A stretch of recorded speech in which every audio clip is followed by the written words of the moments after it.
प्रणाम सभी को। काल यौवन का भस्म होना, मुचुकुंद की कथा।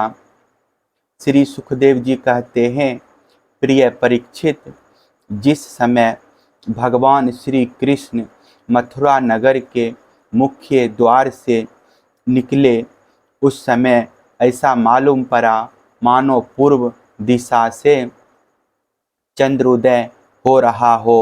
उनका श्यामल शरीर अत्यंत ही दर्शनीय था। उस पर रेशमी पीतांबर की छटा निराली ही थी। वक्ष स्थल पर स्वर्ण रेखा के रूप में श्रीवत्स चिन्ह शोभा पा रहा था और गले में कौस्तुभ मणि जगमगा रही थी। चार भुजाएं थी जो लंबी लंबी और कुछ मोटी मोटी थी। हाल के खिले हुए कमल के समान कोमल और रत्नारे नेत्र थे। मुख कमल पर राशि राशि आनंद खेल रहा था। कपोलों की छटा निराली ही थी। मंद मंद मुस्कान देखने वालों का मन चुराए लेती थी। कानों में मकराकृत कुंडल झिलमिला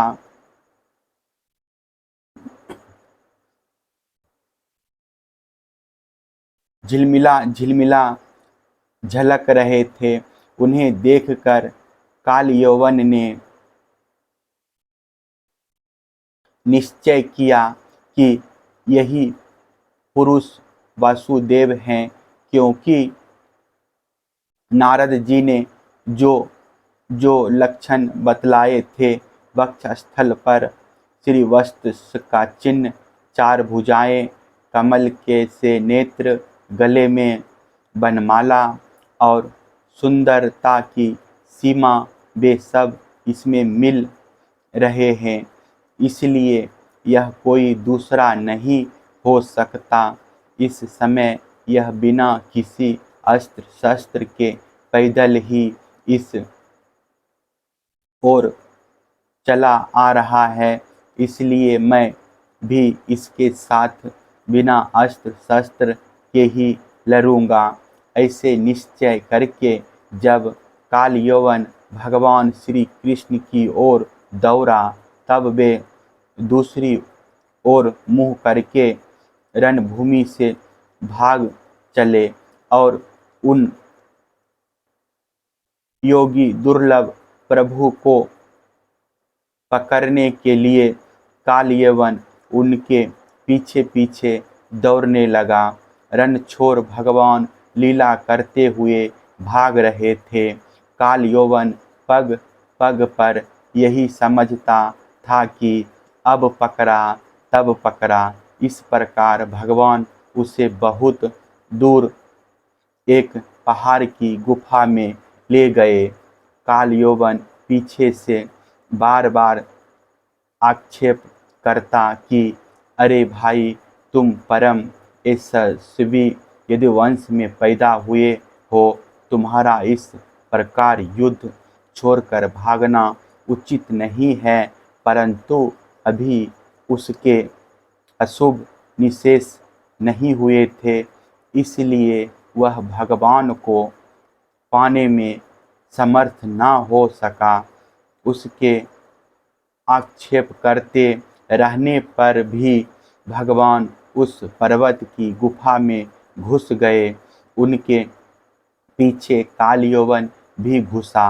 वहाँ उसने एक दूसरे ही मनुष्य को सोते हुए देखा। उसे देखकर काल यौवन ने सोचा, देखो तो सही, यह मुझे इस प्रकार इतनी दूर ले आया और अब इस तरह मानो इसे कुछ पता ही ना हो, साधु बाबा बनकर सो रहा है। यह सोचकर उस मूढ़ ने उसे कसकर एक लात मारी। वह पुरुष वहाँ बहुत दिनों से सोया हुआ था। पैर की ठोकर लगने से वह उठ पड़ा और धीरे धीरे उसने अपनी आंखें खोली। इधर उधर देखने पर पास ही काल यवन खड़ा हुआ दिखाई दिया।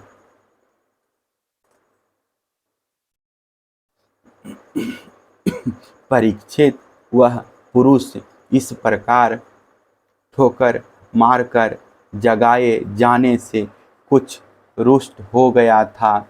उसकी दृष्टि पड़ते ही काल यौवन के शरीर में आग पैदा हो गई और वह क्षण भर में जलकर राख का ढेर हो गया। राजा परीक्षित ने पूछा, भगवान, जिसके दृष्टिपात मात्र से काल यौवन जलकर भस्म हो गया, वह पुरुष कौन था? किस वंश का था? उसमें कैसी शक्ति थी और वह किसका पुत्र था? आप कृपा करके यह भी बतलाए कि वह पर्वत की गुफा में जाकर क्यों सो रहा था। श्री सुखदेव जी कहते हैं, परीक्षित, वे इक्ष्वाकु कुवंशी महाराज मंधाता के पुत्र राजा मुचुकुंद थे। वे ब्राह्मणों के परम भक्त, सत्य प्रतिज्ञ, संग्राम विजयी और महापुरुष थे। एक बार इंद्र देवता असुरों से अत्यंत भयभीत हो गए थे। उन्होंने अपनी रक्षा के लिए राजा मुचुकुंद से प्रार्थना की और उन्होंने बहुत दिनों तक उनकी रक्षा की। जब बहुत दिनों के बाद देवताओं को सेनापति के रूप में स्वामी कार्तिकेय मिल गए, तब उन लोगों ने राजा मुचुकुंद से कहा, राजन, आपने हम लोगों की रक्षा के लिए बहुत श्रम और कष्ट उठाया है, अब आप विश्राम कीजिए। वीर शिरोमणे, आपने हमारी रक्षा के लिए मनुष्य लोग का अपना अकंठक राज्य छोड़ दिया और जीवन की अभिलाषाएं तथा भोगों का भी परित्याग कर दिया। अब आपके पुत्र, रानियां, बंधु बांधव और अमात्य मंत्री तथा आपके समय की प्रजा में से कोई नहीं रहा है। सब के सब काल के गाल में चले गए। काल समस्त बलवानों से भी बलवान है। वह स्वयं परम समर्थ, अविनाशी और भगवत स्वरूप है। जैसे ग्वाले पशुओं को अपने बस में रखते हैं, वैसे ही वह खेल खेल में सारी प्रजा को अपने अधीन रखता है। राजन, आपका कल्याण हो। आपकी जो इच्छा हो हमसे मांग लीजिए। हम केवल्य मोक्ष के अतिरिक्त आपको सब कुछ दे सकते हैं, क्योंकि केवल्य मोक्ष देने की सामर्थ्य तो केवल अविनाशी भगवान विष्णु में ही है।